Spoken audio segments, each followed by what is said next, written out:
Good morning, good afternoon, or good evening, my fine friends. Welcome to episode 3 of the 12th season of the Tom Petty Project podcast. I'm your host, Kevin Brown.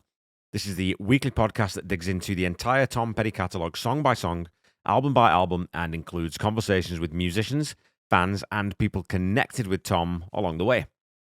Okay, so before we dig into this week's song or into social media even, I wanted to say a very heartfelt thank you to everyone who listens to the show, and no matter how long you've been with me.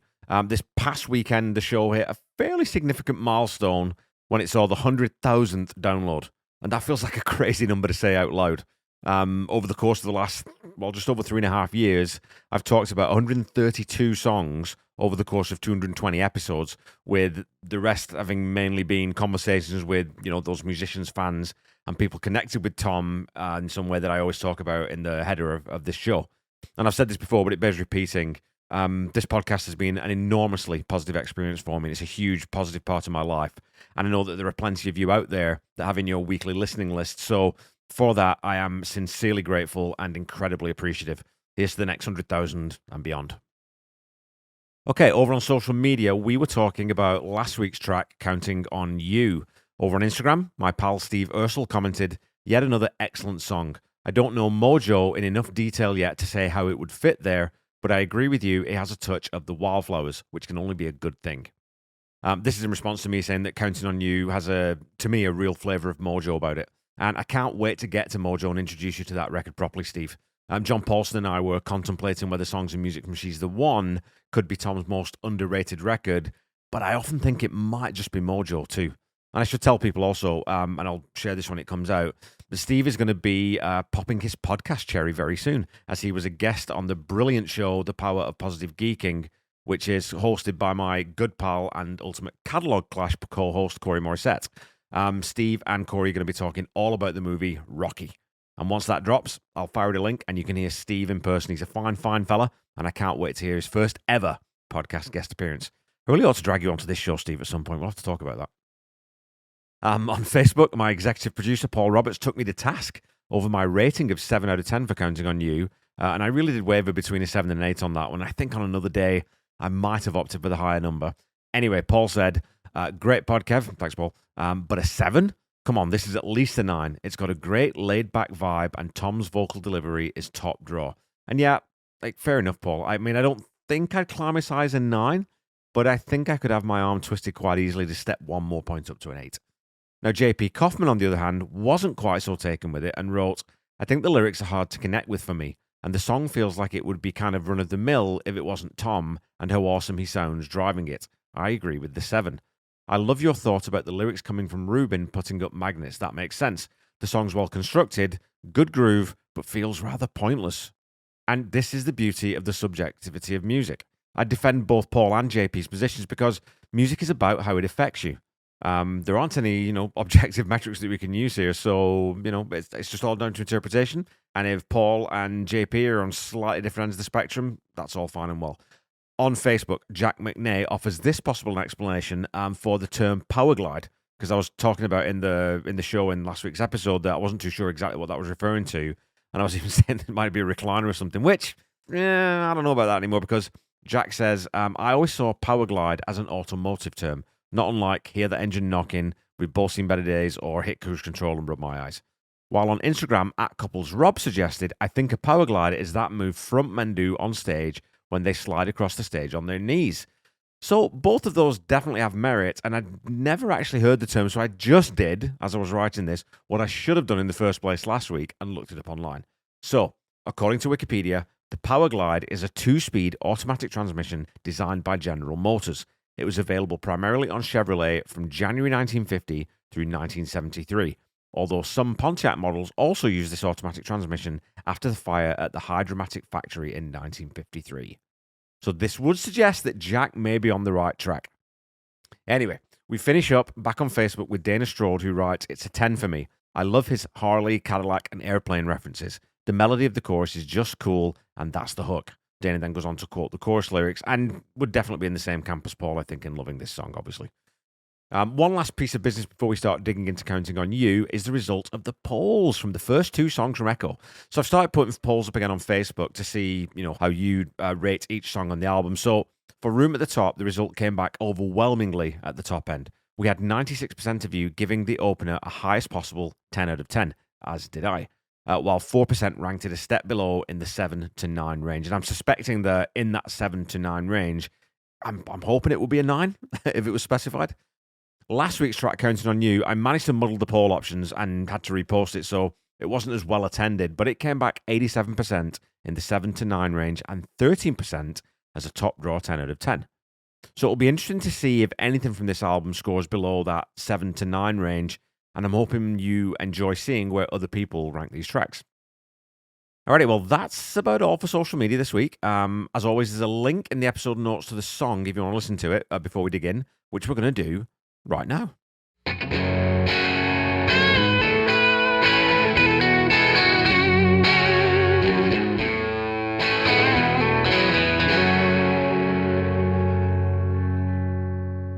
Okay, it's well known that Tom wrote Free Girl Now as a response to his future wife Dana being sexually harassed by her boss. In an article by Greg Brodsky in Best Classic Bands, Dana's quoted as saying, "He wrote this song about my boss who was sexually harassing me. He'd say he was going to walk in and pick me up and carry me out of there, like the final scene in the film An Officer and a Gentleman. He would have too. He was totally serious." She goes on to say, "I'm confident that he would have brought the song back out during the start of the Me Too movement. He was a big supporter of equal rights." And we've talked a little before about Tom's being unusual in the rock and roll canon, especially in the 70s and early 80s, in that women are never really treated poorly in his art and are never resigned to being, cheap props or just objects. The Me Too movement, of course, started in earnest on October 15th, 2017, just 13 days after Tom's passing, when actress Alyssa Milano used the hashtag on Twitter and opened a floodgate of shared experiences by women demeaned and or abused by the monster Harvey Weinstein. Free Girl Now opens with that 3-chord descending riff, A, G, D. It's major 5th to the major 4th to the root, as simple as pie. As always, there's a nice blend of the 3 guitars here with the acoustic and Mike's crunchy lead mixed down the middle and Scott Thurston's slightly less distorted electric part mixed a little bit further over into the right channel. When the drums kick in, Steve Ferrone's playing a 4-on-the-floor kick and snare together, along with the hi-hat, on which he's also adding some very quiet grace notes between the beats. The bass guitar follows that main riff, and straight from the get-go, you know this is an up-tempo, full-on Heartbreakers rocker. After this rapid-fire 8-bar intro, the guitars pull back and are playing the progression slightly more muted and with the acoustic part dropped out. So you have Mike and Scott complementing each other's guitar parts. And let's just take a real quick beat here to say how fantastic an addition to the Heartbreakers full lineup Scott Thurston was. Like Mike Campbell, he's one of those completely natural musicians who can hear a song and intuitively understand exactly what part he can play to add to the song without cluttering it. In this first verse, he's playing the same chords as Mike, but using different positions to get a slightly different, in this case slightly higher, sound. Lyrically, this one leaves absolutely no ambiguity, and it's built around a 2-4 rhyme scheme, meaning that the second and fourth lines of the verses rhyme, with the first and third lines not rhyming with each other. So, I remember when you were his dog, I remember you under his thumb. Yeah, baby, when he would call, every time you had to come. So, remember you under his thumb, every time you had to come, those are the second and fourth lines, those are the ones that rhyme. But, content-wise, there's no need for nuance or opacity to these lyrics. They're out front and they're easy to read. The subject of the song has been in an unhealthy power dynamic relationship, but there's an immediate release, so that we're given the happy ending right up front. As we transition to the chorus, Tom sings, "Hey baby, you're a free girl now." The chords open up again in this chorus, with Mike and Scott again playing off one another, just giving us a little jangling lick in the right channel over top of the bolder and more prominent chords in the left. So there's an interesting little switch in who's playing sort of the more rhythmic part and who's playing the slightly more lead-based part between Mike and Scott early on here. All the while, that bass guitar is just thundering that descending progression underneath Steve Ferrone's powerful marking of time on the kick and the snare, accompanied by the hat. The verse through the chorus is really one straight progression, with the difference only really being the way the guitars are being played and that simple one-line repeated chorus. In the second verse, we get some nice lead playing in the left channel from Mike, adding in some simple licks around those chord changes. We also get lyrically the very direct accusation of sexual assault. "I remember when he was your boss. I remember him touching your butt. I remember you counting your blessings. Yeah, honey, you had to keep your mouth shut." And you can see why Dana felt that this could have been a rallying song for the Me Too movement. And of course, it's not just Hollywood that is culpable in this regard. In 2024, Stats Canada published a report stating that among employed individuals aged 25 to 34, 60% of women reported experiences of sexual harassment in the workplace. And that number could definitely be higher, of course, given the lack of confidence that many women have in being able to safely report these types of incidents. And if anything, the frequency of reporting would have been much lower in the mid to late 90s and most likely inversely proportional to the actual levels of harassment occurring. And it feels like we are moving in the right direction culturally in this regard, or we were until fairly recently, it seems. I won't get into that. But we still have a long, long way to go, obviously. Anyway, I'm digressing here. The second chorus mirrors the first with the addition of those very Birds-esque lines that Mike C is playing in the left channel. We also have that fantastic high harmony from Howie being added into the Hey Babies. So after 1 minute and 20 seconds, we've already had an intro and 2 verse-chorus pairs. This song isn't hanging around. Another one of those wonderful, immediate, direct Heartbreakers tracks, and you can see how it was really a natural first single from the record. As we transition into the bridge, Steve Ferroni takes just a little of the power from the snare hits, and Mike Campbell's guitar sits into those arpeggiated chords, starting on B minor, and toward the end of the C section, we also hear Ben Montench's piano gradually introduced in the right channel, ascending into the guitar solo. During this solo section, Scott Thurston and Ben Monta mix slightly over to the right side, and the acoustic guitar is brought back in down the center to just flesh things out a little bit. In the second half of this solo, Mike doubles what he's playing to give it again a very big Birds or even Beatlesy flavor. Lots of fret slides and clean, simple lines rather than any sort of pyrotechnic hoodla-hoodla.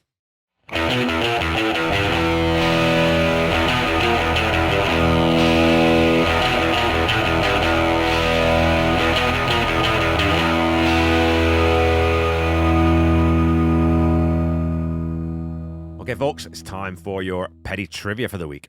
Your question from last week was this. Which song from Echo was the first single released from the album? Was it A, Room at the Top, B, Free Girl Now, C, Swingin', or D, This One's For Me? Well, we've already talked about it in the episode, but Room at the Top was the second single, Swingin' was the third, and This One's For Me was fourth. Room at the Top hit number 1 on the Adult Alternative Airplay chart and number 19 on the US Rock chart, but none of the singles released from Echo hit the main Billboard chart, which is an absolute travesty in my opinion. This means that, of course, the first single from Echo is this week's track, Free Girl Now. And it's a pretty important release too. In conversations with Tom Petty, author Paul Zollo asks Tom about the innovative release of the first single, remarking, "You posted Free Girl Now on the internet as an MP3. You were the first major artist to do so, which was revolutionary. Many felt that this would dismantle the record industry." And though Paul says that Tom was the first artist to do this, actually David Bowie, in September 1996, became the first major artist to release a downloadable single exclusively via the internet. Telling Lies was made available on his official website over 3 weeks, which resulted in about 300,000 downloads. So again, this sort of pioneering move demonstrates the potential of the internet as a distribution platform. And, you know, in response to Paul saying that many felt this would dismantle the record industry, Tom's very measured response to this Luddite view of streaming was, they thought that radio was going to dismantle the record industry. They thought no one would need records anymore. They thought blank tape was going to do the same thing, and DAT was another one. I don't think that this is the case, that this is going to dismantle the record industry. He went on to say, I understand their concern with protection, but I think if you can turn people onto music, in the end, it's only going to sell more music. This Free Girl Now thing happened because it had been explained to me that singles don't sell. They break even at best. The pop singles chart now is just an airplay chart. Now, obviously in 1999, Tom nor anyone else could really have foreseen how streaming services would start to completely change the face of music distribution, and not always for the better, in only a dozen years' time. I think it's safe to say that Tom would be amazed and probably appalled at the tiny cut of profits that artists receive from platforms like Spotify, Amazon, and Apple Music.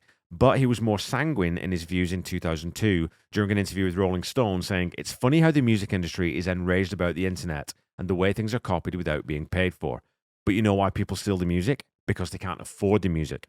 I'm not condoning downloading music for free. I don't think that's really fair, but I understand it.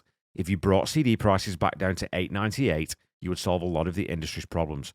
You're already seeing it a little. The White Stripes album selling for $9.99. Everyone still makes a healthy profit. It might get the music business back on its feet." And of course, this was a time when many CDs were being priced out at $20. And so Tom explains to Paul Zollo, "I thought, why don't we just put it up on mp3.com and allow the fans to download it? It will be great promotion for the album and everybody can hear the song if they like it." They had such an overwhelming response to it. Hundreds of thousands of people in a day just downloading like crazy. And then I was politely advised that it would probably be a good idea not to do that. I must say, because we didn't ask permission, we just did it. They were really polite about it. They weren't jerks at all. They kind of said, "That's funny, Tom. We really think you should take it off. It's time to give it a rest." And when Paul asks him if he did take it down himself, Tom responds, "Yeah, I had to." So the value and dangers of streaming platforms is an episode unto itself, but let me just say that there's a reason why I always encourage you to go and buy physical media as much as you can afford to, and why I do an awful lot of listening to music on my vinyl turntable. Your question for this week is this. Disenchanted with Tom's less intense focus on this album, Rick Rubin left before the record was mixed to work with which California band? Was it A, Slayer, B, System of a Down, C, the Red Hot Chili Peppers, or D, Rage Against the Machine?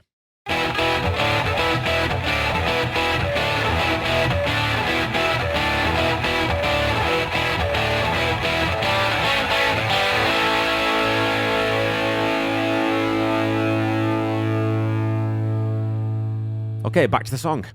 After this solo, we have a wonderful little low-key turnaround where Steve Ferrone takes the snare out of action and the distorted guitars come out. There's a delicate organ part in the left channel from Benmont, complementing an acoustic guitar playing the chords very lightly underneath a rolling arpeggiated part from Mike Campbell as the lead. Very nice clean guitar tone he has there too. After 8 bars of this brief release from the Eye of the Storm, Steve Ferrone plays a devilishly tasty snare and tom fill to bring the full arrangement back to bear on the second half of this longer last verse. Tom's delivery in this last verse section, especially on the lines, "One day you'll live for a reason, one day you'll be gone no more. When you walk from the table, no longer will you bow down." That really, really puts me in mind of Mick Jagger. He's almost throwing the syllables away the same way Jagger does, like contemptuously, and there's so much swagger and attitude in it that you can't help but grin, because you know that Tom and Dana won in the end. The song builds to its climax with Tom repeating the chorus twice. We also get some extra drum fills through this section, and Mike's lead part is mixed slightly more forward on top of a relentlessly insistent rhythm part from both Scott's electric and I'm assuming it's Tom's acoustic. Throw in some percussive mid-keyboard piano notes, and it's a joyful, triumphant ending to the song. And it wouldn't be the Heartbreakers, though, if they didn't add just a tiny little bit of hot sauce at the end as Steve Ferrone blasts those last 4 cacophonous snare and kick hits. Because of the 2 positions the 2 electric guitars are playing that root chord on, you get this very slight dissonance between the 2. I'm also pretty sure that one of them has thrown in a light suspended note too, just to give that very last chord that we hear one last little bit of tension. It's such a cool ending to a very, very cool song. Free Girl Now was played 47 times live by the Heartbreakers, with all but one performance being on the tour in support of Echo in 1999. There's a great live version of it from the 1999 7-date mini residency at the Fillmore that I'll add to the episode notes for you. And it is slightly hard to watch that video because when the camera pans to Howie Epstein, you can really tell that he's not doing well. He kind of looks like a pale shadow of his former self. He's really gaunt and he looks thin. And while his performance is excellent and top-notch, his health clearly wasn't at this time. This song's a powerful pushback against an abusive relationship on behalf of the woman Tom loved. The way the lyrics are organized, with the verses describing the abuse in the past tense and the uplifting chorus being in the present tense, really drives home the idea that no longer will you be a slave, no longer will you have to crawl. It's a celebration of liberation and freedom that is specific to a personal situation, but again has that anthemic universality that would make a stadium full of people who might not know its origins sing along in full-throated support.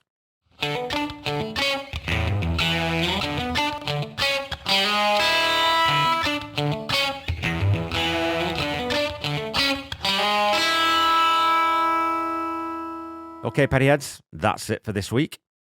I have a very distinct memory of hearing this song for the first time when I finally got to Echo on my Petty Deep Dive, a decade or so ago. I recall just being so impressed with how, yet again, Petty takes a simple 3-chord progression and turns it into something this fun and memorable and catchy, and yet still having just a little bit of weight to it. And on a more detailed listening, there's a lot to appreciate from Mike Campbell and Scott Thurston on here too, and with Tom's vocal larceny being gleefully aided and abetted by Howie Epstein's angelic high register, this one shines out from the gloom that hangs over much of this record. So I have no hesitation at all in saying that for me, Free Girl Now is an easy 9 out of 10.